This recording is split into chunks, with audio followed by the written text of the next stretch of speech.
नमस्कार दोस्तों, मैं हरीश कुमार चौबे। अभी हम शाहपुर विधानसभा क्षेत्र के बिहियां में उपस्थित है और बिहियां ज्ञान कुंज कोचिंग सेंटर में उपस्थित है।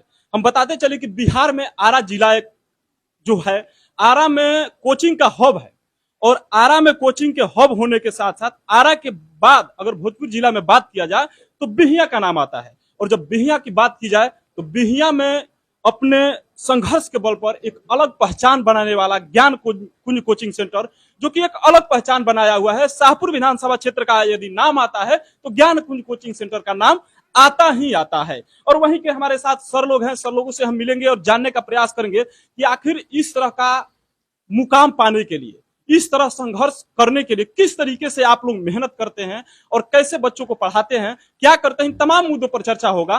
पहले हम बताते चले, ये जो ज्ञान कुंज कोचिंग सेंटर है बिहियां मेला रोड में स्थित है, जो कि इंटर के बच्चों को पढ़ाता है, इंटर के लोगों को पढ़ाया जाता है। चलिए ठीक है, इन लोगों से मिलते हैं और जानने का प्रयास करते हैं कि और क्या खास चीजें हैं।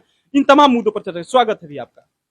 क्या नाम होगा सर आपका, पहले ही बताइए। अमित कुमार सिन्हा, शॉर्ट में AK सिन्हा नाम है। हम इस कोचिंग का डायरेक्टर है और ये कोचिंग जो है आज से नहीं चल रहा, आज से 15 वर्ष पहले से चल रहा और लगातार हर वर्ष से इंटर का रिजल्ट हम लोग बिहियां में टॉप देते आ रहे हैं। हम लोग इस उद्देश्य से खोले थे कि उस समय बिहियां में कोचिंग नहीं था, साइंस का लोग पढ़ाते ही नहीं थे, एक दो थे तो मतलब ना के बराबर पढ़ाते थे। तो हम लोग के माइंड में, हमारे और सहपाठी मेरे PK मोदी जी के दिमाग में चला कि जरूर कोचिंग खोलना चाहिए। हम लोगों ने जब कोचिंग खोला तो उद्देश्य मेन था कि गरीब कमजोर बच्चे, मजदूर के बच्चे जो भी है, जो आरा पटना जाके नहीं पढ़ पाए, बिहियां में आए और पढ़ाए। देखिए, एक सोच, इनकी जो सोच है, कहीं ना कहीं गरीब तबके के लोग, पिछड़े लोग जो हैं, आरा जाने में या पटना जाने में सक्षम नहीं थे।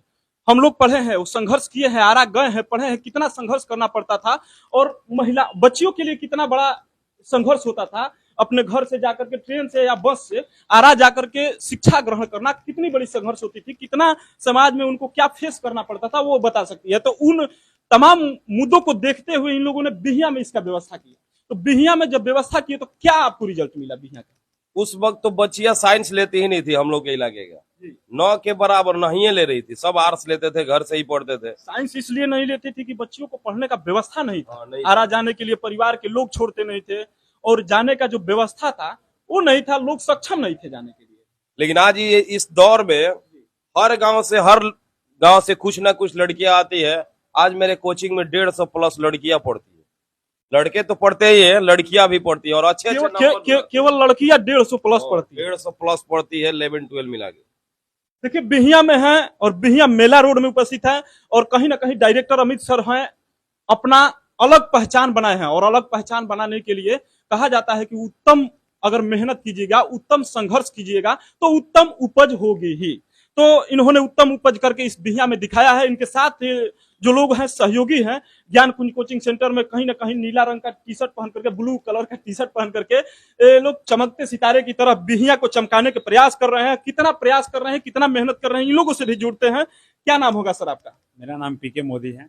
इस तरह का संघर्ष करने के लिए, इस तरह का पहचान बनाने के लिए, देखिए ज्ञान कुंज कोचिंग सेंटर जो है बिहियां में एक अलग पहचान बनाया हुआ है। शाहपुर विधानसभा क्षेत्र में एक अलग पहचान बनाया हुआ है। कहीं ना कहीं भोजपुर जिला का बात किया जाए तो जिला में आरा के बाद बिहियां को शिक्षक के क्षेत्र में माना जाता है, आरा के बाद। और आरा के बाद शिक्षा के क्षेत्र में बिहियां को मानते हुए बिहियां में ज्ञान कुंज कोचिंग सेंटर अलग पहचान बनाया है। इसका क्या क्या रहा? सबसे पहले मैं अपने सहपाठी और साथी अमित सर को धन्यवाद देना चाहूँगा। जैसे शुरू में हम बिहियां में मैट्रिक लेवल तक जब क्लास चला रहे थे तो उस समय भी मैट्रिक लेवल का क्लास नहीं था। तो हमारे सहपाठी और साथ में हम लोग पढ़े हुए हैं, हर चीज मतलब हम लोग का काम जो होता है साथ ही में होता है। तो इनका सुझाव था संघर्ष का साथी कहा जाएगा इनको। जी जी जी। तो इनका ऑटोमेटिक न जाने माइंड में क्या आया कि बोले कि इंटर का बिहियां में जो पढ़ाई है नहीं हो पा रहा है, तो इस बच्चे को कहीं आने जाने में, दूर देश आरा जाने में दिक्कत होती है। जैसे कि आप लोग बोल रहे थे कि बच्चियों को, खासकर बच्चियों को बहुत ज्यादा असुविधा हो रही थी। तो हम लोगों ने एक डिसाइड लिया कि क्यों ना बिहियां में कोचिंग खोला जाए। और हम लोगों ने जब खोला तो धीरे धीरे जब हमारा प्रचार के माध्यम से हमारे पास बच्चे आए, तो फर्स्ट बार जब हमने बैच स्टार्ट किया था तो 12 बच्चे थे हमारे पास। और पूरी निष्ठा और लगन के साथ हम दोनों ने मेहनत किया उस समय और 12 के 12 रिजल्ट जो थे फर्स्ट डिवीजन आए हमारे पास। और पहली बार में ही आप लोग 12 के 12 बच्चों को फर्स्ट डिवीजन आए थे हमारे पास। और उस समय से हमारी कोचिंग और हम लोग के मेहनत के दम पर हमारी कोचिंग जो थी रफ्तार पकड़ ली।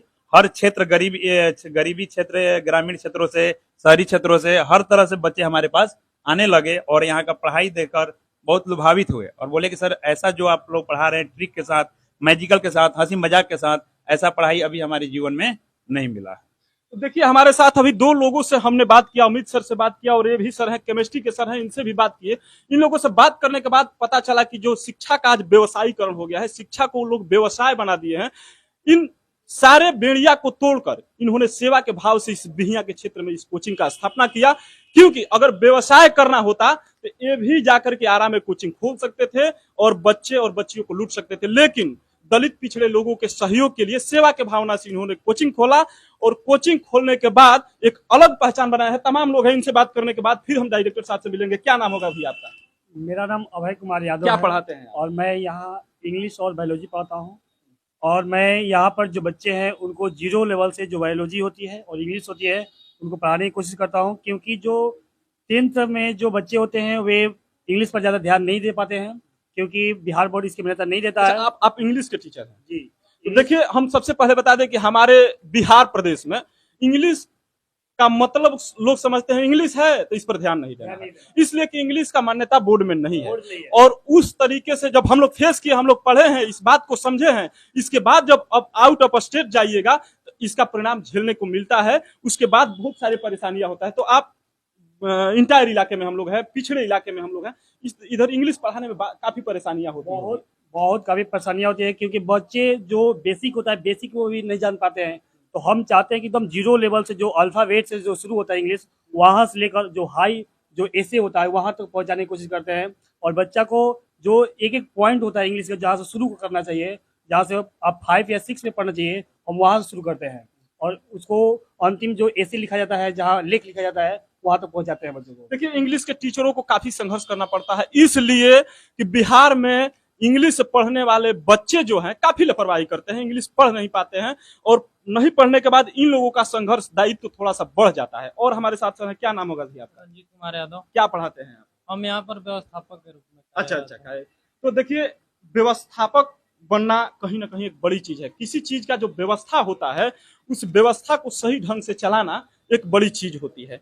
तो देखिए ज्ञान कुंज कोचिंग सेंटर के लोग थे और कहीं ना कहीं यह टीम एक उत्कृष्ट काम करके इस इलाके में जो दीपक जलाने का काम कर रही है वो कहीं ना कहीं बड़ी है। और डायरेक्टर है अमित सर, इनसे बात करेंगे। क्या सर ये बताइए कि आपके यहाँ फीस जो है कितना लगता है, पैसा कितना लगता है एक बच्चे का? बता दें कि ऐसे सरकार जो है जातिगत आरक्षण देके छूट देती है, लेकिन हमारा कोचिंग इससे थोड़ा सा परे है, अलग है।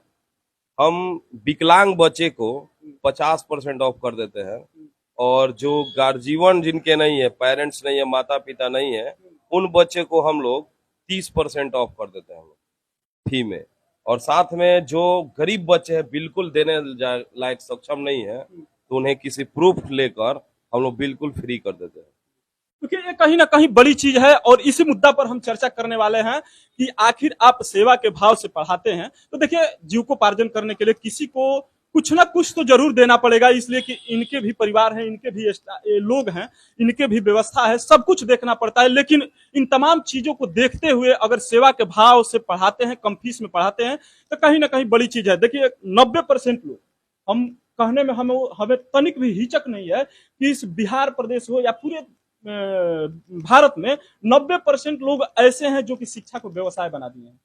कोचिंग सेंटर खोल करके बैठे हैं, बैग छपवा देते हैं कि हमारे यहाँ से आपका बच्चा बैग खरीदे, जो पढ़ता है हमारे यहाँ वो बैग खरीदेगा तो पढ़ेगा, हमारे यहाँ जूता खरीदेगा तो आपका बच्चा मेरे यहाँ पढ़ेगा। तो इस तरीके से माने हमको लगता है कि कहीं ना कहीं भविष्य में ये तय न कर दिया जाए कि अगर आपके यहाँ के गार्जियन हमारे यहाँ से सब्जी खरीदेंगे तब आपका बच्चा हमारे यहाँ पढ़ेगा। देखिए अमित सर, बड़ी बात है और कहीं ना कहीं आगे ऐसा हो सकता है। तो इस पर आपका क्या कहना है? स्कूल को तो मॉल खोलना पड़ जाएगा। हाँ, वही देखिए कहने का मतलब है कि स्कूल को लोग मॉल बना दिए हैं, व्यवसाय के चलते मॉल बना दिए हैं। हमारे यहाँ ऐसा नहीं है। हम उन विद्यार्थी हम बोले हैं पहले ही कि 90% वाले 90% भर से 10%, प्राइवेट संस्थान भी 10% ऐसे हैं जो कि सेवा के भाव से लोगों को पढ़ाते हैं और सेवा करते हैं। जैसे कि आपने बताया कि हम लोगों का दुख दर्द देखा है, महिलाओं का दर्द देखा है कि बच्चे जा नहीं पा रहे थे पढ़ने, आरा जा नहीं, हम उसको फेस किए हैं, आप भी फेस किए हैं कि आरा जाने में कितना परेशानी होती थी। उस परेशानी को देखते हुए आप कहीं ना कहीं इस कोचिंग को खोला कि इधर के जो भी बच्चे हैं, पिछड़े इलाके में हम लोग हैं, इधर के जो भी बच्चे हैं हमारे यहाँ आकर के पढ़ सकते हैं, कम फीस में पढ़ सकते हैं। कई बच्चे तो हमारे यहाँ से ऐसे पढ़ के निकले कि 2 वर्ष बाद ही नौकरी कर लिए एयरफोर्स नेवी एनडीए में, और उनके पापा मजदूरी किया करते थे। इस टाइप्स के भी बच्चे यहाँ निकले। और जो बच्चे यहाँ आते हैं, और जब हम लोग मैथ पढ़ाते हैं, हम मैथ का टीचर है, जब मैथ हम पढ़ाते हैं तो पीछे से चिल्लाते हैं कि जितने भी मैथ के मरीज लोग हैं, आपसे सर जरूर पढ़ना चाहिए, आप एक डॉक्टर है मैथ का। इस तरह से हाला मचाते हैं। तो देखिए अभी तो मैथ के जो मरीज हैं, अभी अमित सर जो है मैथ के कहीं ना कहीं मरीज है, और बच्चों का कहना है, मेरा कहना नहीं है। देखिए बच्चे कहते हैं कि अगर जो मैथ का मरीज है, यानी जिसको भी मैथ पढ़ने नहीं आता है, समझने नहीं आता है, सूत्र जानने नहीं आता है, वो आकर के आपसे जरूर एक बार पढ़े और जरूर एक बार समझे कि उनको समझ में आ जाए। चलिए सब, और एक बात हम आपसे बताना चाहेंगे कि इन तमाम मुद्दों पर चर्चा हो गया, लेकिन ये बताइए कि कोचिंग सेंटर में आप कब से कब बैच पढ़ाते हैं? हम पढ़ाते हैं सुबह 6 बजे से 10 बजे तक हम लोग पढ़ाते हैं। अलग अलग सब्जेक्ट का अलग अलग टीचर है, अलग अलग क्लासेस। कैसा रिस्पॉन्स मिलता है इधर के इलाके से, कैसा रिस्पॉन्स मिलता है? बहुत अच्छा रिस्पॉन्स मिलता है। हर वर्ग के लोग हम लोग का समर्थन में रहते हैं, और हर गांव से बच्चे आते हैं, हर कास्ट का आते हैं, हर धर्म का भी आते हैं। ये नहीं कि ये वो है, सारे बच्चे आते हैं और बहुत ही प्रेम पूर्वक हम लोग पढ़ाते हैं।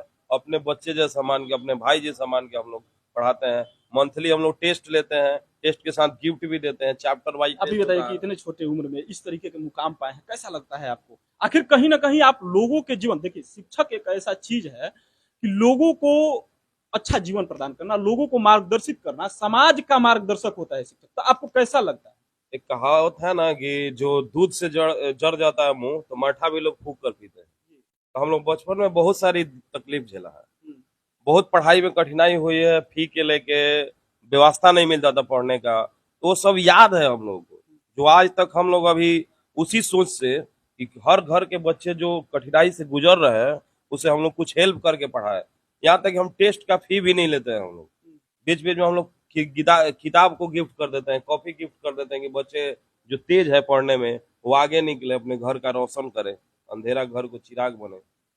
तो देखिए हमारे साथ ज्ञान कुंज कोचिंग सेंटर के जो भी लोग थे, जो भी अलख जमाने वाले लोग हैं इस इलाके के, ज्ञान कुंज कोचिंग सेंटर के सब लोग थे, सभी लोगों से तमाम मुद्दों पर चर्चा हुआ।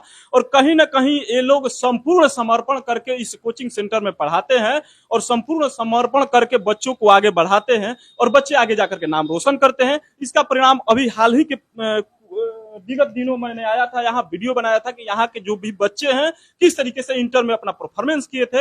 इन सभी तमाम चीजों को देखते हुए कहीं ना कहीं यह कहा जा सकता है कि भोजपुर जिला में आरा के बाद अगर कहा जाए तो शाहपुर विधानसभा क्षेत्र में ज्ञानकुंज कोचिंग सेंटर एक अपना अलग पहचान बनाया है, और कहीं ना कहीं इन तमाम लोगों का योगदान रहा है, संपूर्ण समर्थन रहा है, उसको लेकर के इस कोचिंग सेंटर का जो भविष्य है उज्जवल दिख रहा है। तो चलिए, तमाम खबरों के लिए बने रहिए। धन्यवाद।